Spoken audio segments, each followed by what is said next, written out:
In this video, we're going to go through and take a look at the Exoplanets lab. If you haven't already, make sure that you go through and download the lab itself, packet that you'll go through and fill out and submit in order to complete this lab. Before you go through and start working on the packet, you want to work yourself through the readings. There are 4 pages of them.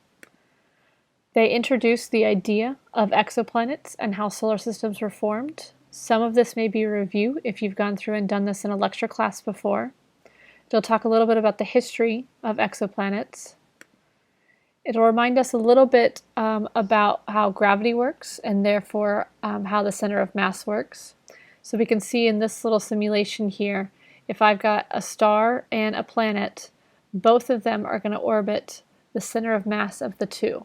So meaning collectively the star and the planet have a center of mass of that system.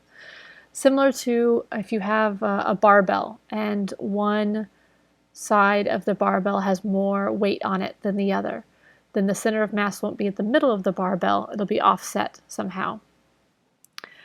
There's a simulation here where you can play with this idea a little bit more, and it even includes some numbers for Jupiter and the Sun. So I can go through and increase the mass of some and decrease or increase the mass of the other.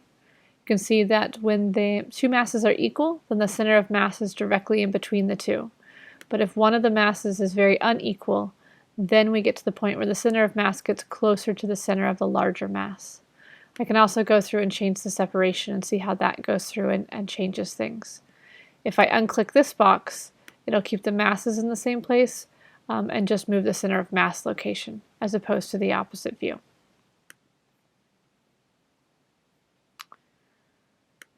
The third background page will go through and remind us about the Doppler effect, which we've gone through and seen in lecture before and utilized for some of our other lab activities this term. So this will go through and remind us about the Doppler effect. Again, I can go through and manipulate some things on here, changing the angle so I can see how that changes the shift that is measured. I can change the speed to see how that changes the shift. And then the final page, introductory page, will go through and talk about the different ways that we can detect extrasolar or exoplanets. Both the term extrasolar and exoplanets are talking about the same thing. So I can go through and add different planets on here. So I can see once I have Jupiter in the system, we can see just how much the Sun moves and over what sort of time period. So Jupiter makes the Sun move the most. If I take Jupiter away and just add Earth, Earth is very small mass-wise and so doesn't have a huge effect on the Sun.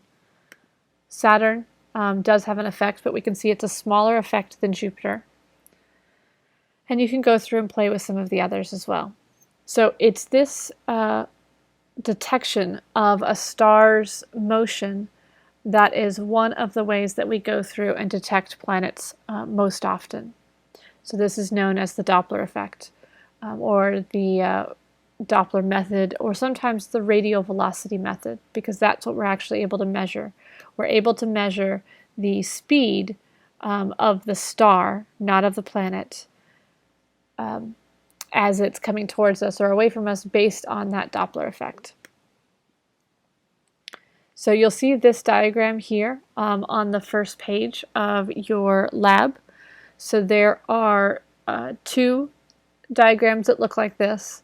In the first one, you need to go through and note using the A, B, C, and D the location on the star's orbit, where the star would be when we are, say, at point C in the radial velocity curve. So that one is marked here. So this is point C, and we can see that the star is at this location here. In question 2, you'll repeat the same idea, but now you're going to be doing it for the planet. Make sure that you don't get those two mixed up. But again, option C for both of these is given for you.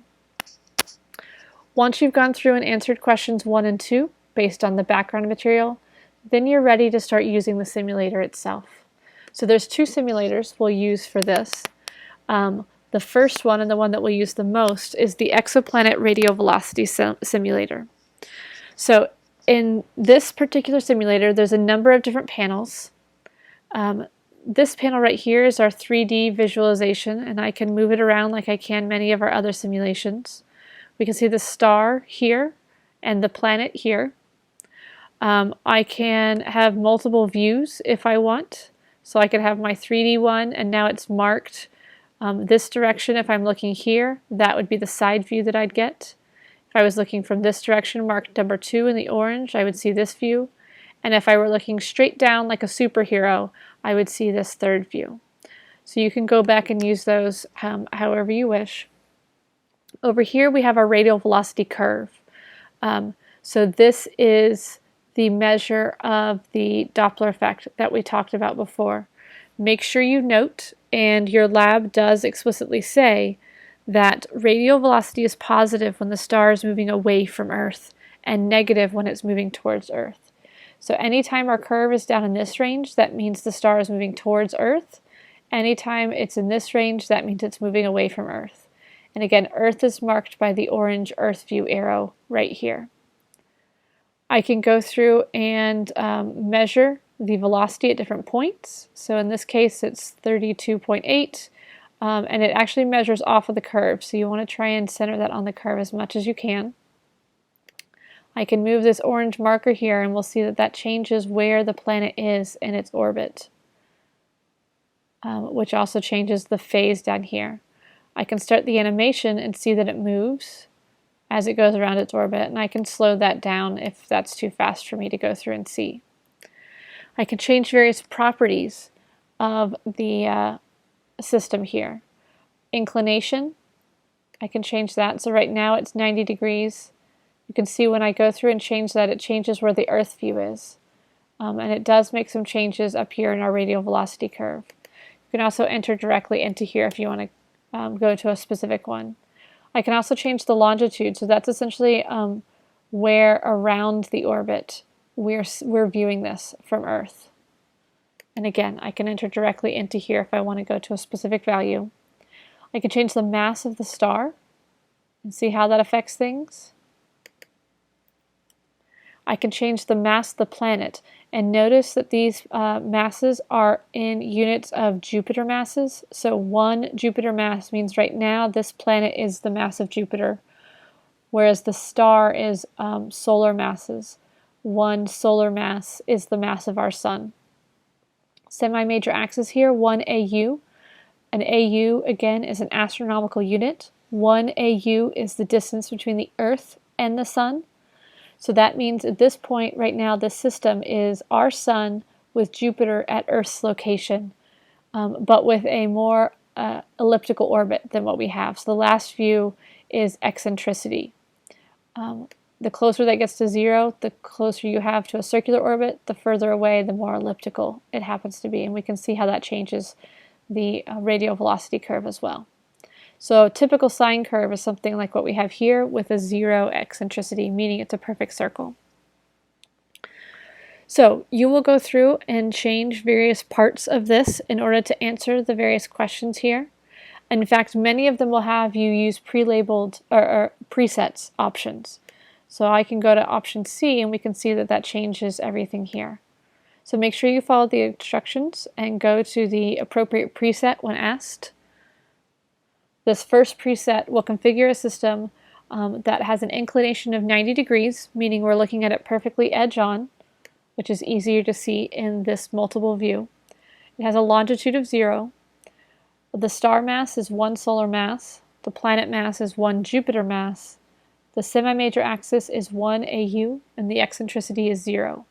So this is effectively Jupiter in Earth's orbit, or as close to it as you can possibly get. So there'll be some questions where you describe the orbit that you'll see. You'll go through and change some masses. Make sure you're reading the lab clearly when it's asking you to change the masses. Sometimes it'll ask you to change the planet mass, which is down in this area, and sometimes it'll ask you to change the star mass, which is over here. Make sure you do not mix those up as you're going through and making the changes and describing what you see as you work yourself through the lab.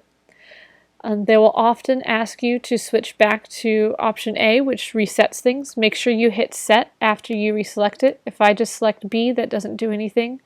I have to actually hit set in order to make that change happen.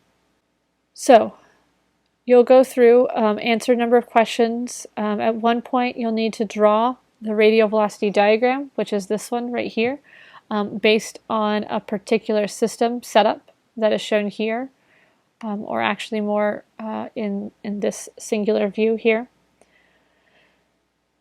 And then you'll also be able to go through and look at some actual stellar systems with planets. Those are the last three shown down here. So these are real observed planets orbiting other stars than our sun. In order to finish this section of the lab, you're going to fill out a table where you'll go through and change mass. Radius is that semi-major axis.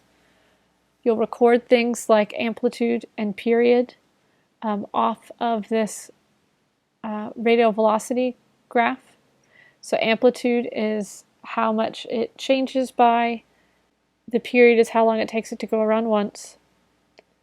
So you'll go through and make the changes requested to respond to that. At one point, you're going to go through and look at some simulated measurements and make a judgment call on whether you think, based on those simulated measurements, we would actually be able to detect that particular planet. At the very end of the lab, you're going to switch to a different simulator, and that's the exoplanet transit simulator. So this is a different way of detecting exoplanets, and the method used by two of the most recent planet detecting satellites, Kepler and TESS. So both of these are utilizing the transit method. This works when a planet actually moves in front of the star and we see a very slight dip. And we see a very slight dip in the amount of light that we get from the star. So this is essentially a percentage. So 1 means 100% of the star's light, and then it can dip down, and at this point this is 98.5% of the star's light. So when this planet is here in the middle, we only see 98.5% of the star's light. Many of our telescopes are so good we can actually detect that tiny difference. So you'll go through and answer some questions based on this. And some of the exciting new results that have been coming out over the past few years from these telescopes is we've actually detected Earth-sized planets orbiting around other stars, some even in similar sized orbits to Earth, meaning that they are likely to have temperatures that would allow liquid water.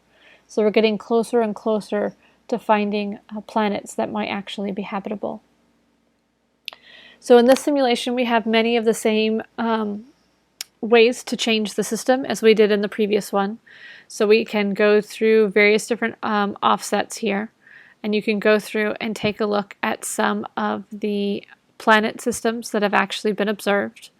We can change the planet's properties, mass, radius of the planet, so how physically large the planet is. Semi-major axis is, again, the size of the planet's orbit. Eccentricity is how elliptical or circular the planet's orbit is. We can change the star's properties. We can change the inclination and longitude or orientation of the system that we're trying to observe. And again, we can go through and take a look at some simulated measurements as well and change noise and number of measurements. So you'll use this to go through and finish the very last part of the lab. As always, hit me up on Slack if you've got questions, or join me at some of my Zoom hours. Everything's on Canvas for you to take a look at.